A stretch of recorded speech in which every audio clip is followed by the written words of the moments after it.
جناب مسلمان سائنسدان گزرے ہیں محمد الخوارزمی، انہوں نے بڑا ہی انوکھا اور بڑا خوبصورت حساب لگایا ہے کہ اگر آپ میں اخلاق ہے، اخلاق کے آپ بڑے مضبوط ہیں تو آپ کا ایک نمبر ہے۔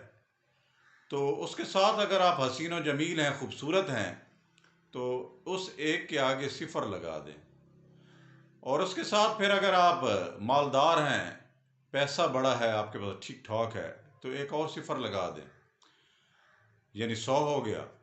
پھر اگر آپ کے پاس جو ہے بڑی تعلیم ہے اور بڑے مطلب آپ خاندانی ہیں، بڑا آپ کا جو ہے شجرہ نسب ہے، تو ایک اور جو ہے صفر لگا دیں۔ اب اگر یہ سارے جو ہیں اوصاف، یہ ساری چیزیں ہیں آپ کے پاس، لیکن آپ کے پاس اخلاق نہیں ہے، تو اگر ایک نمبر اخلاق کا جو دیا گیا وہ ہٹا لیا جائے تو باقی کیا رہ جاتا ہے؟ صفر صفر صفر۔